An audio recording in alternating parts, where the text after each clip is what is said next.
आज से शुरू करने जा रहे हैं कक्षा 9वीं के अध्याय 5 को शुरू करने जा रहे हैं। तो अध्याय 5 में दिया हुआ है एक चर का रैखिक समीकरण दिया हुआ है। तो चलो टाइम वेस्ट नहीं करते हैं, डायरेक्ट प्रश्नावली के प्रश्नों में चलते हैं। बहुत आसान प्रश्न है, कैसे बनाना है इसको मैं आपको बताता हूँ।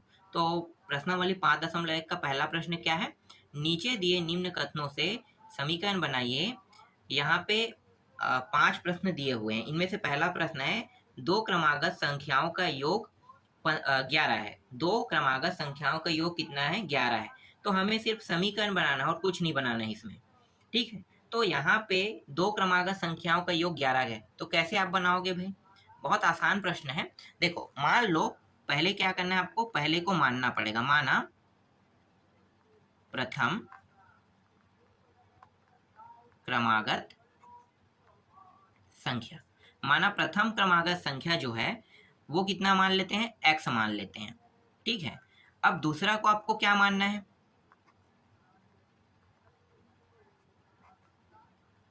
संख्या। दूसरा क्रमागत संख्या आप क्या ले सकते हो, क्योंकि एक चर वाला है तो दूसरे को आप क्या मान सकते हो, y तो नहीं मान सकते। तो क्या मानोगे भाई, आप x+1 मानोगे, ठीक है। क्या मानोगे, x+1।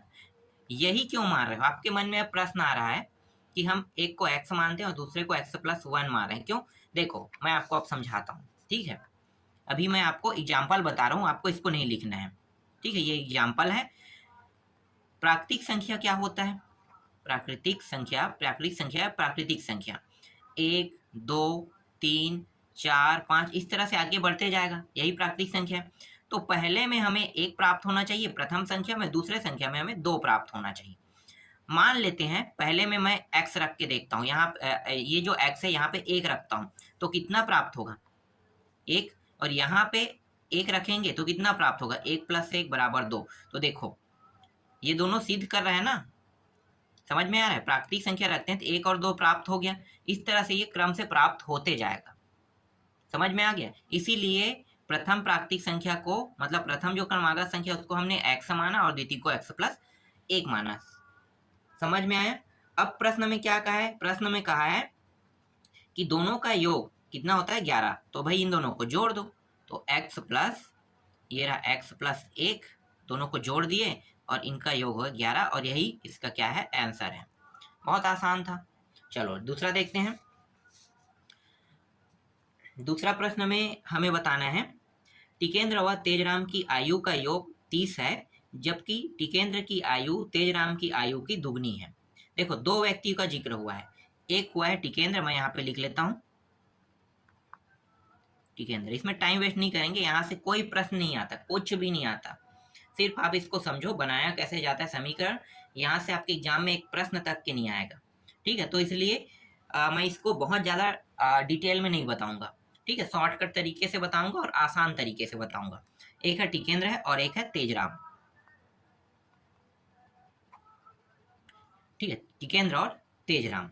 देखो प्रश्न में क्या कहा है, प्रश्न में कहा है कि टिकेंद्र व तेजराम दोनों की आयु का योग कितना है, 30 है। तो दोनों की आयु को हमें जोड़ देना है और कितना लाना है, 30। देखो टिकेंद्र और तेजराम की आयु को जोड़ देंगे तो 30 आ जाएगा। अब प्रश्न में इसे हमें चर राशि में बांटना है, टिकेंद्र को भी चर राशि में बनाना है और तेजराम को भी चर राशि में बनाना है।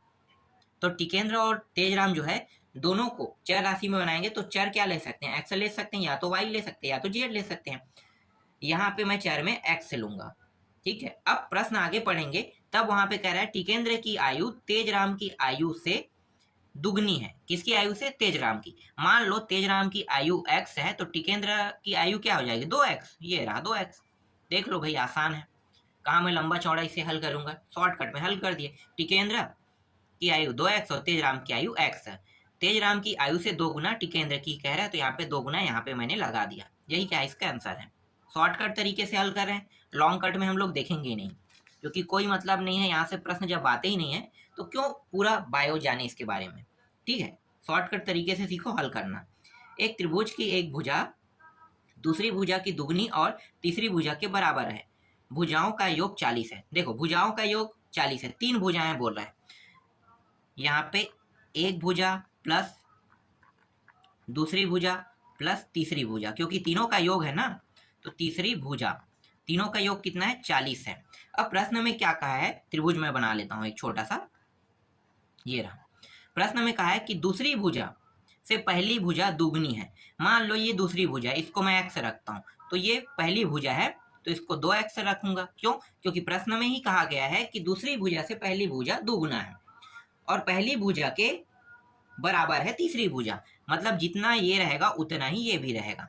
तो यहाँ पे पहली भुजा कितना हो गया? 2x, दूसरी भुजा x और तीसरी भुजा 2x, ये रहा, और इसके बराबर 40। यहाँ पे आगे इसका भी आंसर देख लो, इतना आसान था। चलो नेक्स्ट देखते हैं। इसके बाद तीसरा प्रश्न देखो, तीसरा में क्या कहा है? तीसरा तो हो गया ना, चौथा में आते हैं। एक आयत की लंबाई उसकी चौड़ाई से 3 अधिक है, उस आयत का परिमाप 15 है। देखो इसको कैसे बनाओगे, ये भी बहुत आसान है। एक आयत बना लो पहले, ये रहा एक आयत। आयत में क्या है? चौड़ाई जो है, चौड़ाई से 3 अधिक रहेगा लंबाई। तो देखो ये चौड़ाई कहीं पे भी रख लो, ये x रहेगा। इससे 3 अधिक लंबाई रहेगा, तो ये लंबाई, ये भी लंबाई है, तो x + 3, इससे 3 अधिक हो गया। ठीक है, तो यही कहा था। अब क्या कहा है प्रश्न में कि परिमाप क्या है? परिमाप, तो परिमाप कितना होगा? आयत का परिमाप 15 होगा। तो देखो कैसे बनाओगे भाई, मैं आपको यहाँ पे एक चीज समझा देना चाहता हूँ आपको कि परिमाप का सूत्र क्या होता है। अगर आपको याद नहीं है सूत्र तो देखो कैसे बनाते हैं। मैं यहाँ पे परिमाप लिखता हूँ। परिमाप में होता है ये लंबाई और ये लंबाई, कितने हैं? लंबाई 2 है ना, तो 2 लंबाई, तो ये रहा 2 लंबाई, और 2 चौड़ाई भी है, तो +2 चौड़ाई। देख लो ये लंबाई है, ये चौड़ाई है, ये लंबाई, ये चौड़ाई है, सभी को जोड़ देंगे, तो जोड़ेंगे क्या हो जाएगा? 2 लंबाई + 2 चौड़ाई, इस तरह से होगा। 2 2 दोनों में, तो वरिष्ठ निकाल लो, ये हो गया लंबाई + चौड़ाई। देखो परिमाप का सूत्र इस तरह से बना है।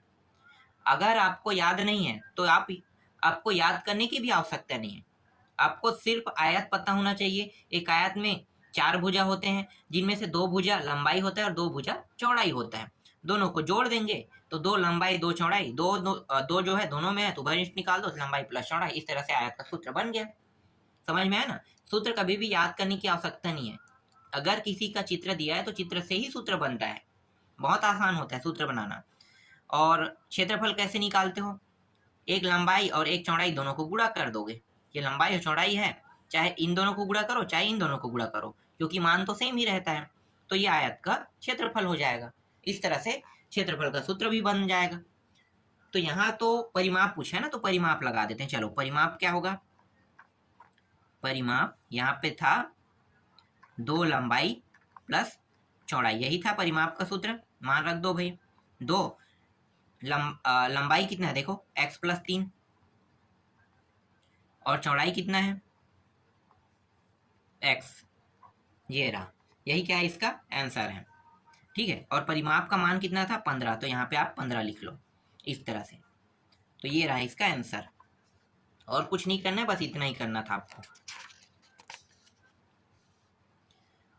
आगे देते हैं 5वां प्रश्न को। 5वां प्रश्न में क्या क्या है? रमेश, दिनेश और सतीश 3 व्यक्तियों का नाम दिया है। चलो भाई लिख लेते हैं, रमेश,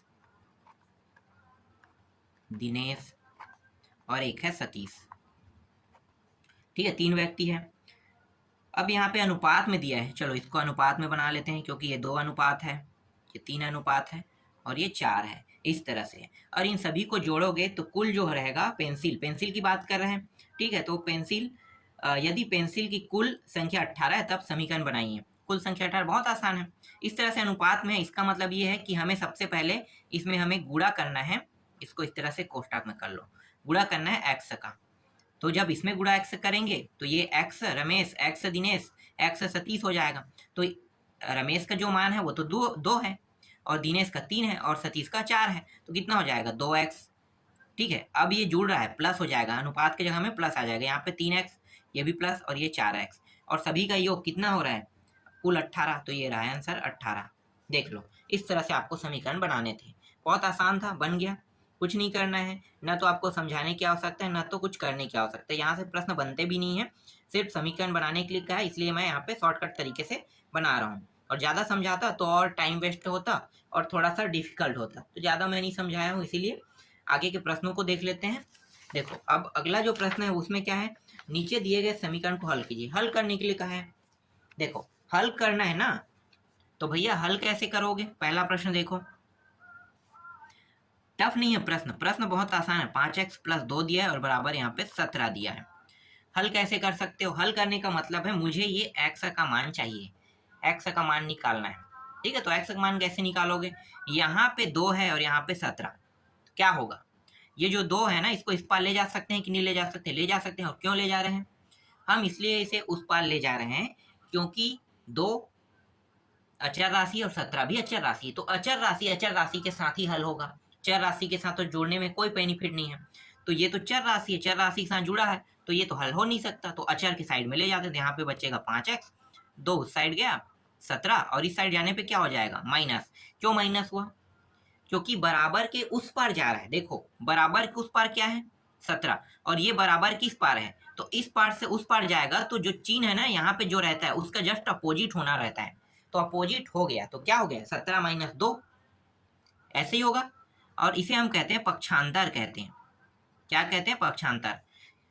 ठीक है, अभी मैंने क्या किया? पक्षांतर किया। देख लो, इस साइड से इस साइड आने पर क्या हो गया? इसके चिन्ह में भी परिवर्तन, और 2 क्या बन गया? प्लस से माइनस बन गया।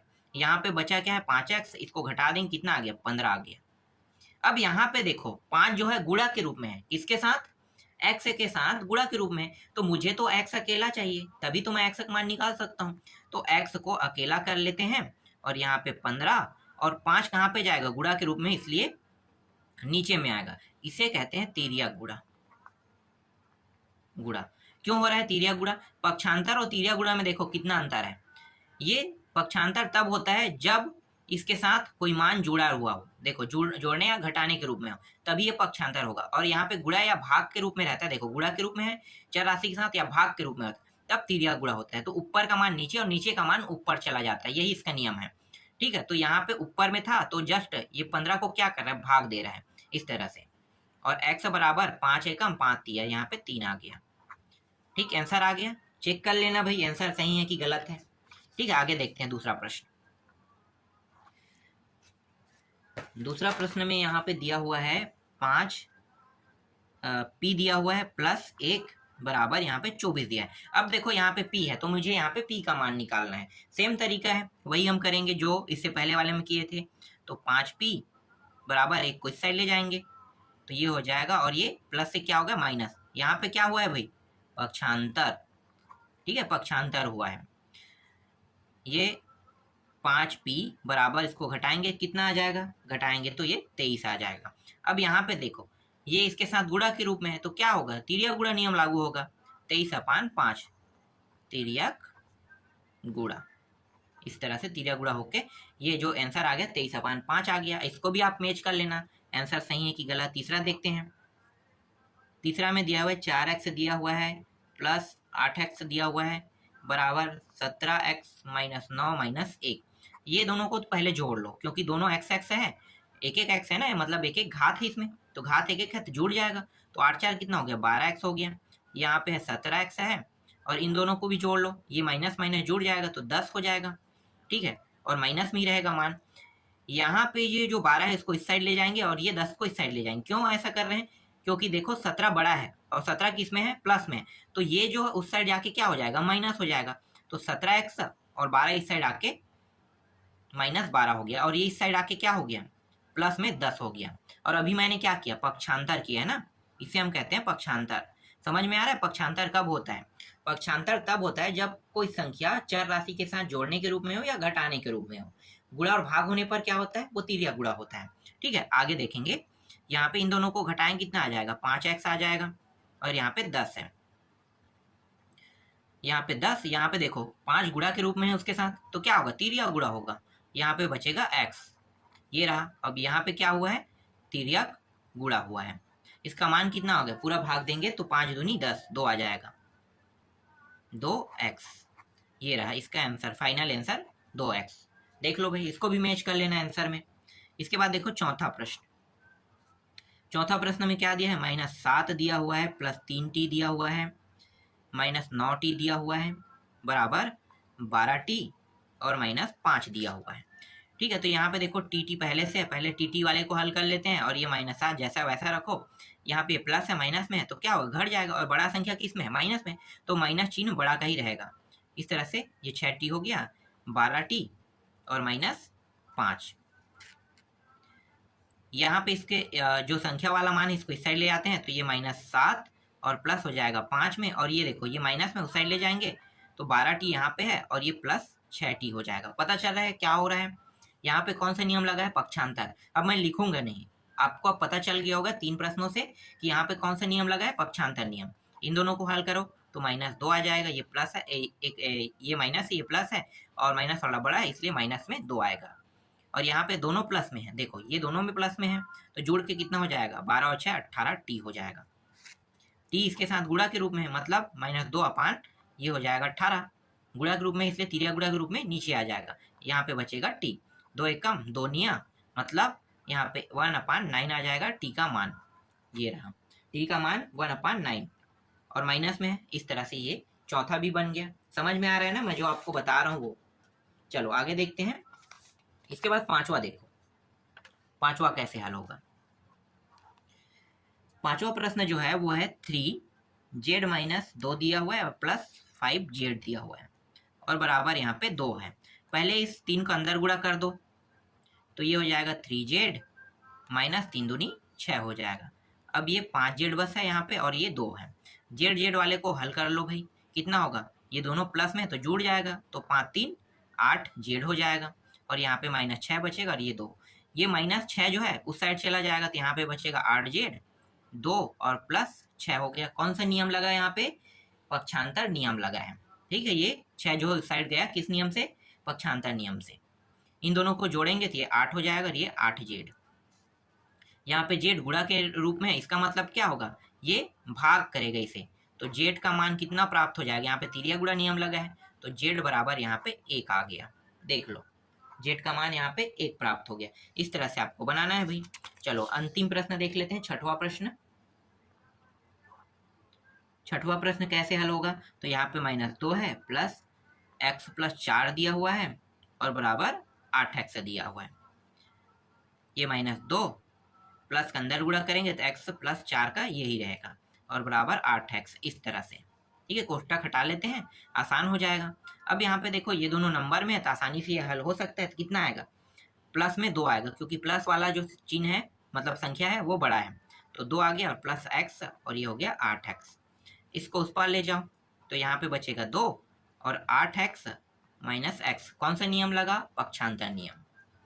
2 बराबर यहाँ पे घट जाएगा तो क्या हो जाएगा, 7x हो जाएगा। 7 गुणा के रूप में है, इसका मतलब अब तिरिया गुणा लगने वाला है तो ये 7 कहाँ पे आएगा, नीचे में।